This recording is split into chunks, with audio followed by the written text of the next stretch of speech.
Penetapan Ketua KPK sebagai tersangka kasus dugaan suap mantan Mentan kembali mencoreng penegakan hukum di Indonesia. Sebelumnya, Capres Ganjar Pranowo menyebut skor penegakan hukum di Indonesia hanya 5/10 pasca putusan MK terkait dengan batas minimum usia Capres dan juga Cawapres. Sementara, Capres Anies Baswedan ikut mengomentari soal penegakan hukum dan menyebut seharusnya KPK bisa menjadi contoh dan harus selalu terjaga. Dan terakhir, Capres Prabowo Subianto menyebut hakim seharusnya digaji setinggi-tingginya agar tidak mudah tergoda ataupun gampang disogok. Lalu siapa yang kemudian lebih efektif menggunakan isu penegakan hukum dalam bisa meraih suara publik pada pencoblosan mendatang? Dan untuk menganalisanya sudah bersama kami melalui sambungan online, Direktur Eksekutif Indo Strategik Ahmad Khairul Umam. Assalamualaikum, selamat malam Mas Umam.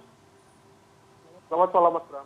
Baik, Mas Umam, sebelum kita membedah satu persatu, menganalisa satu persatu, saya ingin minta analisa Anda dulu. Jadi kalau terlepas dari masalah yang terjadi selama ini, mana capres yang sebetulnya lebih lekat atau pasangan mana yang lebih lekat dengan penegakan hukum gitu, Mas? Ya, kalau bicara lekat dalam konteks visi, misi, dan juga platform yang ditawarkan dalam konteks capres dan juga cawapres di Pilpres mendatang, memang ketiga kandidat tentu mencoba untuk menekankan sisi penegakan hukum. Karena bagaimanapun juga isu penegakan hukum adalah bagian dari kerangka ketatanegaraan dan juga konteks kekuasaan secara umum. Akan tetapi mengingat kemudian ada pola kekuatan pro keberlanjutan dan juga pro perubahan, di mana kemudian ada sisi pro keberlanjutan dalam konteks ini tentu diwakili oleh Prabowo Subianto dan Gibran, yang kemudian di sisi lain pro perubahan ada kubu Anies Baswedan dan Muhaimin Iskandar. Sementara di sisi yang lain ada kubu Ganjar Pranowo dan juga Pak Mahfud yang sebenarnya secara narasi menjadi agak gamang karena mereka sebenarnya juga representasi dari keberlanjutan, tetapi narasi-narasi kritis yang disampaikan selama ini seolah kemudian meletakkan posisinya sebagai bagian dari pro perubahan. Nah, situasi ini tampaknya apa yang terjadi di Mahkamah Konstitusi, kemudian dinamika per hari ini di mana kemudian pimpinan KPK dijadikan sebagai tersangka oleh proses penyelidikan yang dilakukan oleh Polda Metro Jaya, maka sebenarnya hal itu memungkinkan bagi elemen kekuatan penantang untuk mendapatkan keuntungan politik secara terbuka. Oke, baik. Karena bagaimanapun juga apa yang terjadi saat ini tentu kemudian seolah kemudian menjadi beban sekaligus juga sesuatu yang harus dipertanggungjawabkan oleh Oke. kekuasaan yang berjalan saat ini. Mas Umam, sebelum dilanjutkan, kita akan dengarkan terlebih dahulu statement dari Anies Baswedan, Capres nomor urut 1. Kami akan akan kita dengarkan satu persatu, tapi pertama adalah Capres nomor urut 1 dulu ini, terlebih dahulu. Yang penting adalah penegakan hukum untuk menghadirkan rasa keadilan. Jadi aturan hukum ditegakkan, tidak tebang pilih, tujuannya menghadirkan rasa keadilan. Itu yang penting dijaga, itu yang penting dilakukan, dan menjaga marwah lembaga pemberantasan korupsi. Karena Komisi Pemberantasan Korupsi ini adalah komisi yang seharusnya bisa menjadi contoh. Karena itu harus selalu terjaga. Nah, kalau dengan statement seperti ini, Mas Umam, apakah kemudian kalau Anda sebut tadi ini jelas kubu perubahan begitu, Anies Muhaimin, apakah sudah berhasil efektif begitu mengkapitalisasi begitu, Mas? Iya, soal efektivitas mengkapitalisasi isu penegakan hukum dan juga konteks pemberantasan korupsi, semua akan bergantung pada dinamika politik ke depan. Karena bagaimanapun juga tentu konteks penegakan hukum tampaknya ini menyasar di hampir semua elemen kekuatan yang berada di balik capres-cawapres. Karena bagaimanapun juga ada elemen-elemen politik dan juga kekuasaan yang tampaknya juga memiliki urusan yang amat dekat dengan isu penegakan hukum. Tetapi sebagai pihak challenger atau penantang, tampaknya memang kelompok pro perubahan, termasuk di dalam konteks ini barangkali dari kubu Ganjar Pranowo Mahfud MD yang mencoba untuk menarasikan argumen-argumen kritis terhadap pemerintahan Jokowi saat ini, bisa saja juga menangguk keuntungan dari sana. Tetapi bagaimanapun juga situasinya memang tidak mudah, karena dalam konteks penegakan hukum misalnya, kalau misal kemudian situasinya saat ini adalah bulan November misalnya, kemudian nanti Desember ini adalah momentum di mana pengambilan data terkait dengan indeks, kemudian assessment terkait dengan penegakan hukum di tahun 2023 akan dilakukan. Maka kemungkinan hal itu akan berpengaruh terhadap Corruption Perception Index, terhadap indeks demokrasi di Indonesia, yang nanti biasanya akan dirilis oleh lembaga-lembaga internasional pada awal 2024. Nah, mana Kalau Mas misal kemudian Umam? hasilnya relatif negatif, maka hal itu kemudian akan memberikan munisi yang cukup leluasa bagi kelompok-kelompok yang menggunakan narasi kritis untuk mendelegitimasi kredibilitas pemerintahan saat ini, terutama di dalam konteks isu penegakan hukum.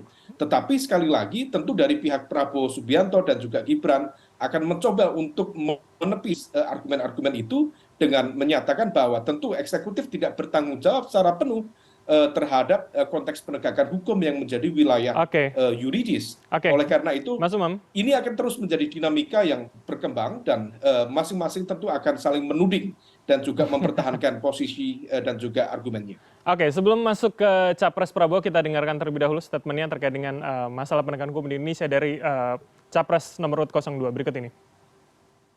Meningkatkan, menerima, mengelola, menjaga kekayaan kita supaya anggaran kita cukup, kita bisa perbaiki semua gaji hakim-hakim kita.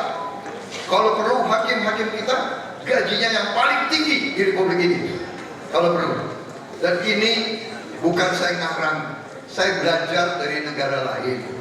Di Inggris, Ketua Mahkamah Agung adalah gajinya lebih besar dari Perdana Menteri. Nah, kalau kemudian dari kubu keberlanjutan ini, apakah sudah bisa kita lihat memang seperti ini kan narasi yang tepat untuk kemudian mengcounter kemudian tudingan-tudingan kepada establishment begitu, Mas? Iya, besar kemungkinan dari kelompok pro keberlanjutan akan menggunakan argumen tentang trias politika, di mana kemudian ada pemisahan secara ketat antara pemerintahan eksekutif dan juga yudikatif. Dan dengan argumen bahwa eksekutif tidak memungkinkan untuk melakukan intervensi lebih lanjut, lebih jauh ke dalam konteks kekuasaan yudikatif.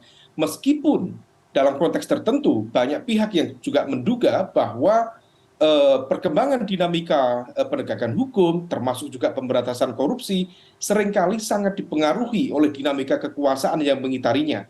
Nah, situasi ini yang tampaknya akan terus dimainkan, meskipun tadi argumen-argumen yang disampaikan oleh Pak Prabowo misalnya, tentu menjadi relevan, meskipun dengan catatan, misalnya di mana faktor remunerasi itu menjadi hal penting, tetapi seringkali remunerasi itu tidak berkaitan langsung dengan kualitas penegakan hukum dalam suatu negara. Karena berkali-kali kemudian pendekatan remunerasi dilakukan, tetapi jika kemudian integritas dan juga sistem yang dijalankan masih tidak mengalami perubahan signifikan, maka seringkali kemudian praktik-praktik korupsi, nepotisme, dan juga kolusi, termasuk konflik of interest, akan terus membayangi sistem penegakan hukum di berbagai negara, khususnya dalam konteks ini di Indonesia. Oke, Mas Umam, jadi menurut Anda berarti statement ini agak kurang tepat sasaran begitu, Mas, ketika kita hadapkan pada relevansi isu hari ini begitu? Ya, sebenarnya argumen yang disampaikan oleh Pak Prabowo itu argumen yang generik ya, sesuatu yang sifatnya umum, ketika kemudian dihadapkan pada sebuah persoalan, kemudian jawabannya adalah remunerasi. Tetapi bagaimanapun juga yang terpenting di dalam konteks penegakan hukum termasuk agenda pemberantasan korupsi adalah political will of the top political leader. Komitmen dari pemimpin tertinggi dalam konteks ini tentu adalah presiden yang terpilih, the elected president nanti di 2024, untuk berkomitmen memberikan penguatan secara proporsional kepada lembaga-lembaga penegakan hukum, kemudian menjamin independensi, menjamin netralitas, dan juga kemudian memberikan proteksi terhadap elemen-elemen kekuasaan yang mencoba untuk mendelegitimasi atau mengkerdilkan mesin penegakan hukum dan juga anti korupsi itu. Nah, oleh karena itu belajar dari Singapura, dari Korea Selatan, dari Hong Kong, saya pikir komitmen tertinggi dari pemimpin politik di dalam konteks ini adalah presiden di Indonesia akan menjadi titik kunci. Apakah penegakan hukum dan juga pemberantasan korupsi akan mampu bergerak secara optimal, ataukah justru menjadi bagian dari dinamika kekuasaan menjadi instrumen kekuasaan yang dimainkan oleh para elit-elit Oke. penguasa saat ini. Mas Umam, kalau Anda melihat dari kemudian program dan juga visi misi yang kita publik sudah bisa membaca begitu. Nah itu sebetulnya sudah tercerminkankah kemudian komitmen yang Anda sebutkan ketika nanti terpilih sebagai presiden yang kemudian paling tinggi yang bisa menentukan banyak hal begitu? Ya, kalau misal visi, misi, dan juga platform yang tertera di dokumen yang disubmit oleh masing-masing paslon ke KPU, tentu masing-masing menunjukkan komitmennya yang tinggi. Tetapi apakah kemudian itu bisa mengkonfirmasi seberapa serius komitmen tersebut, tentu membutuhkan pembuktian.